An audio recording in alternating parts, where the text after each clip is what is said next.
നമസ്കാരം.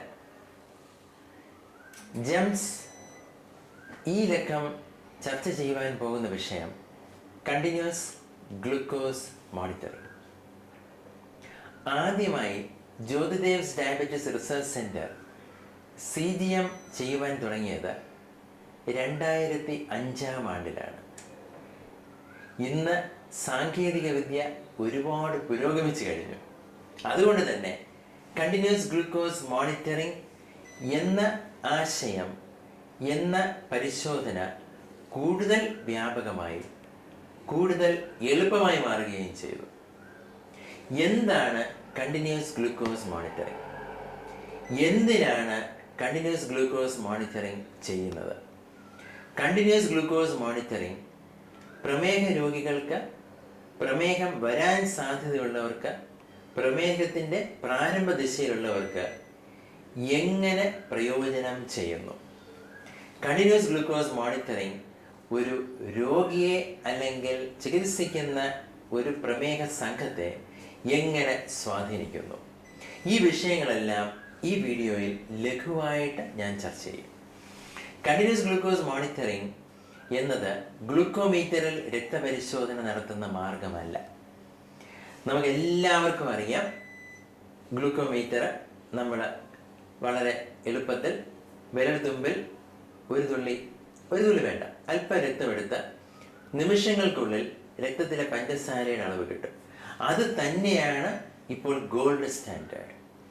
പ്രമേഹ രോഗികൾ ഗ്ലൂക്കോമീറ്റർ ഉപയോഗിച്ച് തന്നെ ചികിത്സിക്കണം. പക്ഷേ എത്ര പ്രാവശ്യം നമുക്ക് കുത്തി നോക്കുവാൻ സാധിക്കും? നമുക്ക് രക്തത്തിലെ പഞ്ചസാര എപ്പോൾ കൂടുന്നു, എപ്പോഴൊക്കെ നാം അറിയാതെ കുറഞ്ഞു പോകുന്നു എന്ന് തിരിച്ചറിയണ്ടേ? അഥവാ കൂടി നിൽക്കുകയാണ് എങ്കിൽ അത് എത്ര സമയത്തോളം കൂടി നിൽക്കുന്നു എന്നറിയണ്ടേ? നാം ഉറങ്ങിക്കിടക്കുന്ന വേളയിൽ രക്തത്തിലെ പഞ്ചസാരയുടെ അളവ് നാം അറിയാതെ മാറ്റങ്ങൾക്ക് വിധേയമാകുന്നുണ്ടോ? അപകടകരമായ വിധം അത് വല്ല താഴേക്ക് പോകുന്നുണ്ടോ എന്നറിയണ്ടേ? ഇതിനെല്ലാം സാധിക്കുന്ന ഒരു മാർഗമാണ് continuous glucose monitoring. Continuous glucose monitoring എങ്ങനെയാണ് ചെയ്യുന്നത് നമുക്ക് നോക്കാം. വളരെ നേർത്ത ഒരു ബയോസെൻസർ നീഡിൽ നമുക്ക് വയറ്റത്തോ മറ്റോ ഘടിപ്പിക്കുന്നു. അത് തൊലിയുടെ കീഴെ വച്ച് ഘടിപ്പിക്കുന്നു. വേദനരഹിതമാണ് ഈ കാണുന്ന ഒരു പ്രക്രിയ.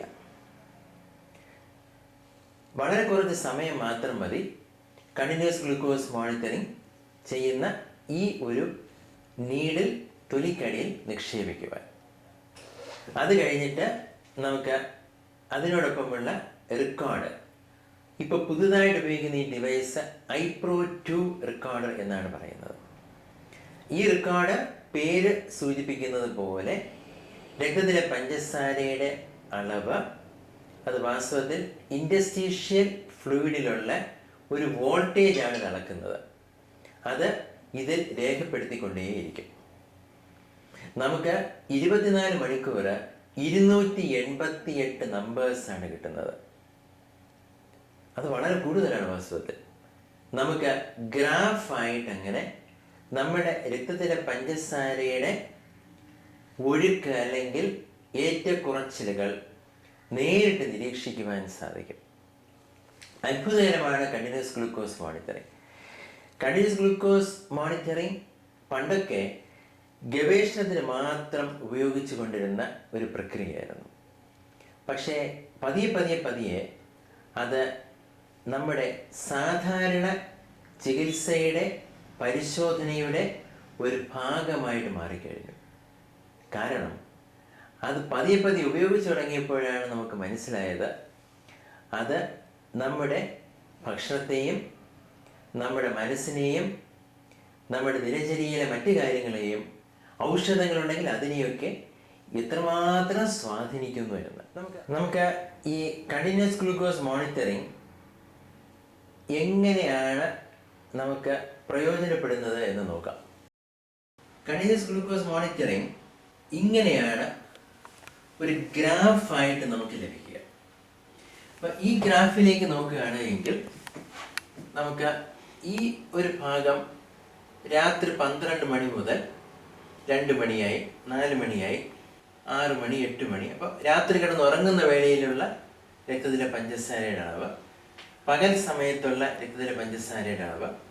നമുക്ക് ഈ കാണുന്നത് തിങ്കൾ, ചൊവ്വ, ബുധൻ, വ്യാഴം എന്നിങ്ങനെ ഓരോ ദിനങ്ങൾ ഓരോ നിറത്തിൽ കാണുന്നു.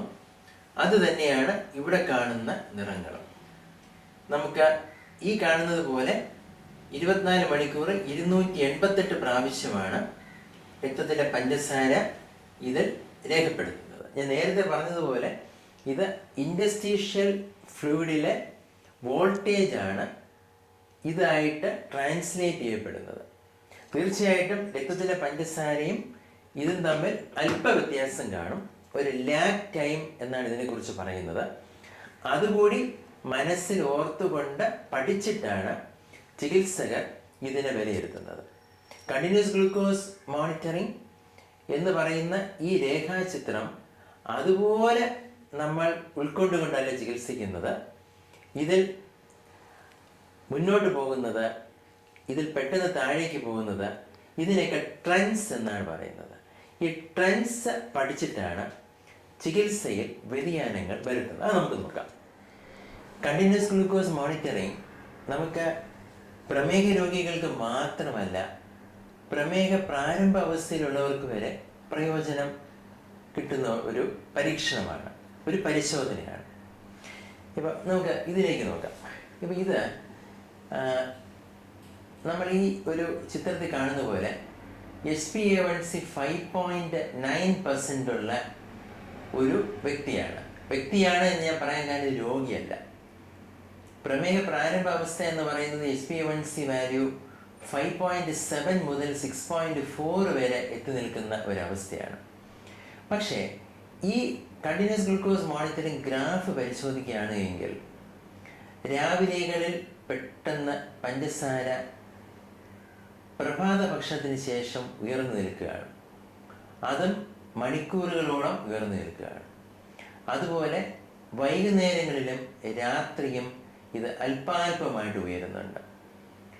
ഇവിടുത്തെ ഒരു ഗുണം എന്ന് പറയുന്നത്, ഈ പരിശോധനയിലെ ഒരു ഗുണം എന്ന് പറയുന്നത്, ഈ വ്യക്തിക്ക് അല്പം ഇത് മനസ്സിലാക്കുവാനുള്ള അറിവും വിദ്യാഭ്യാസവും ഉണ്ട് എങ്കിൽ ഈ കണ്ടിന്യൂസ് ഗ്ലൂക്കോസ് മോണിറ്ററിംഗ് നാം ചെയ്ത ഓരോ ദിവസവും എപ്പോഴൊക്കെയാണ്, എന്തുകൊണ്ടാണ് ഇത് ഉയർന്നത്, എന്തുകൊണ്ടാണ് ഇത് ഉയർന്നു തന്നെ നിന്നത്, അത് ഭക്ഷണത്തിൻ്റെ സ്വാധീനമാണോ, എന്ത് ഭക്ഷണമാണ് കഴിച്ചത്, വ്യായാമം ചെയ്ത ദിവസങ്ങളിൽ ഇത് അങ്ങനെ അല്ലാതെ അത് ദിവസം മുഴുവനും അത് നോർമലായിട്ട് തന്നെയാണോ നിന്നത്, അത് ഏതുതരം വ്യായാമമായിരുന്നു, ഇങ്ങനെ വിശദമായി വിശകലനം ചെയ്ത് സ്വന്തം ദിനചര്യയിലും ഭക്ഷണത്തിലും വ്യായാമ രീതികളിലും വ്യത്യാസങ്ങൾ വരുത്തുവാൻ സാധിക്കും. ജ്യോതിദേവ് ഡയബറ്റിസ് റിസർച്ച് സെൻ്ററിൽ നിന്നും കണ്ടിന്യൂസ് ഗ്ലൂക്കോസ് മോണിറ്ററിങ്ങിനെ സംബന്ധിച്ചിട്ടുള്ള നിരവധി ഗവേഷണങ്ങൾ ദേശീയ അന്തർദേശീയ തലത്തിൽ പ്രസിദ്ധീകരിക്കുകയും അതുപോലെ അവതരിപ്പിക്കുകയും ചെയ്തിട്ടുണ്ട്.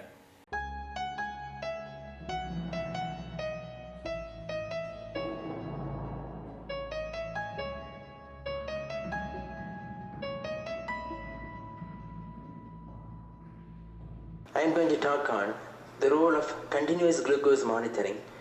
Continuous glucose monitoring ഉപയോഗിച്ച് ടൈപ്പ് 2 ഡയബറ്റിസ് ഉള്ള രോഗികൾക്ക് എങ്ങനെ നമുക്ക് ചികിത്സയിൽ വ്യതിയാനങ്ങൾ വരുത്താം.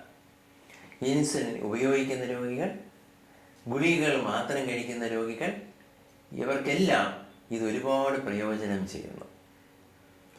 കണ്ടിന്യൂസ് ഗ്ലൂക്കോസ് മോണിറ്ററിംഗ് ഇൻസുലിൻ പമ്പിനോടൊപ്പം ഉപയോഗിക്കാം. അത് എപ്പോഴും കണ്ടുകൊണ്ടിരിക്കുന്ന വിധത്തിലാകുമ്പോൾ അതിനെ real time continuous glucose monitoring എന്ന് പറയുന്നു.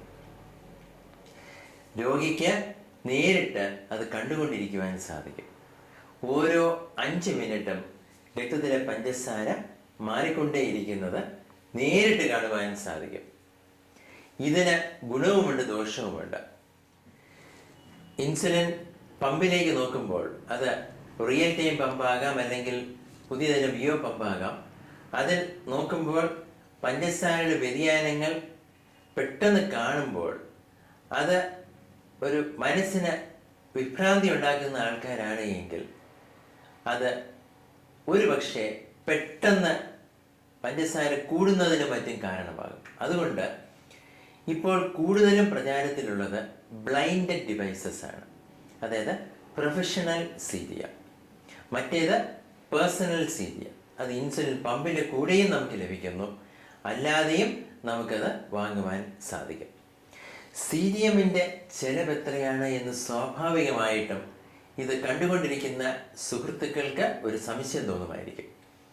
സീരിയം താരതമ്യേന ചെലവ് കൂടിയ ഒരു പരിശോധനയാണ്. അതിൻ്റെ ബയോസെൻസർ നീഡിൽ നമുക്ക് ഏകദേശം ഒരു 6-7 ദിവസങ്ങൾ മാത്രമേ തൽക്കാലം ഉപയോഗിക്കുവാൻ കഴിയുകയുള്ളൂ. ഏകദേശം ഒരു 4000 രൂപയ്ക്ക് അടുത്താണ് ഇതിൻ്റെ വില. റിപ്പോർട്ടോടുകൂടി വിശദമായിട്ടാണ് പലയിടങ്ങളിലും ഇതിൻ്റെ ചികിത്സയ്ക്ക് വേണ്ടി ഉപയോഗപ്പെടുത്തുന്നത്.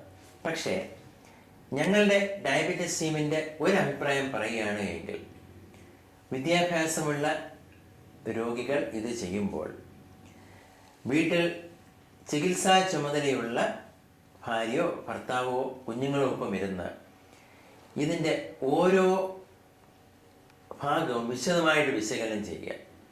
നമ്മളിത് ചെയ്യുന്ന വേളയിൽ തീർച്ചയായിട്ടും ഓരോ ദിവസവും ഓരോ സമയവും നമ്മളുടെ ഭക്ഷണം, വ്യായാമം ഇതൊക്കെ രേഖപ്പെടുത്തിയിട്ടുണ്ടാകും. അപ്പോൾ ആ രേഖപ്പെടുത്തിയ ആ വിശദാംശങ്ങൾ ഗ്രാഫിലെയോ അല്ലെങ്കിൽ പ്രിൻ്റ് ഔട്ടിൽ കിട്ടുന്ന ഓരോ നമ്പേഴ്സ്, ബ്രഷുകളുടെ നമ്പേഴ്സുമായിട്ട് അല്ലെങ്കിൽ ഗ്രാഫിലെ ട്രെൻഡുമായിട്ട് എങ്ങനെയാണ് എന്ന് താരതമ്യപ്പെടുത്തി നോക്കുക. അത് എങ്ങനെ നമുക്ക് നന്നാക്കി എടുക്കുവാൻ സാധിക്കും, അതെങ്ങനെ പരിഹരിക്കുവാൻ സാധിക്കും, അത് നമ്മുടെ കുറ്റമാണോ അതോ അത് ചികിത്സയിൽ ഔഷധങ്ങളിൽ വരുത്തേണ്ട മാറ്റമാണോ എന്ന് തിരിച്ചറിയുവാൻ ശ്രമിക്കുക. കണ്ടിന്യൂസ് ഗ്ലൂക്കോസ് മോണിറ്ററിംഗ് വിപ്ലവകരമായ ഒരു പരിശോധനയായി, ചികിത്സാ രീതിയായി ലോകമെമ്പാടും മാറിക്കഴിഞ്ഞു. അല്പം സാങ്കേതിക വിദ്യ ഇതിനാവശ്യമാണ്. എന്നാൽ പുത്തൻ ഉപകരണങ്ങൾ ഏത് രോഗികൾക്ക് വേണമെങ്കിലും ഉപയോഗിക്കാം. ഇത് ആശുപത്രിയിൽ കിടന്നുകൊണ്ട് നടത്തേണ്ട ഒരു പരിശോധനയേ അല്ല. നമ്മൾ സാധാരണ ജീവിതം നയിക്കുമ്പോൾ ഓഫീസിൽ പോകുക, വീട്ടുജോലി ചെയ്യുക, കുളിക്കുക, വ്യായാമം ചെയ്യുക, അങ്ങനെ സാധാരണ ജീവിതം നയിക്കുമ്പോൾ ചെയ്യേണ്ടതായിട്ടുള്ള ഒരു പരിശോധനയാണ്. ആ പരിശോധന നമുക്ക് പല മേഖലകളിലായി പ്രയോജനം തരികയും ചെയ്യുന്നു. കണ്ടിന്യൂസ് ഗ്ലൂക്കോസ് മോണിറ്ററിംഗ് എപ്പോൾ വേണം, എങ്ങനെ വേണം, ആ വിശദാംശങ്ങളെല്ലാം ഞങ്ങളുടെ വെബ്സൈറ്റിലും റിസർച്ച് പബ്ലിക്കേഷൻസിലും മാന്യ സുഹൃത്തുക്കൾക്ക് വായിക്കുവാൻ കഴിയുന്നതാണ്. അടുത്ത മാസം മറ്റൊരു പുതിയ വിഷയവുമായി ഞങ്ങൾ തിരിച്ചെത്തും. ഞങ്ങൾക്ക് തന്നുകൊണ്ടിരിക്കുന്ന എല്ലാ സഹായ സഹകരണങ്ങൾക്കും, കത്തുകൾക്കും, കമൻസിനും, എല്ലാവിധ എൻകറേജ്മെൻറ്റ്സിനും ഒന്നുകൂടി നന്ദി പറഞ്ഞുകൊണ്ട് Jothydev's diabetes research team Kerala GEMS team അംഗങ്ങളിൽ നിന്നും നന്ദി, നമസ്കാരം.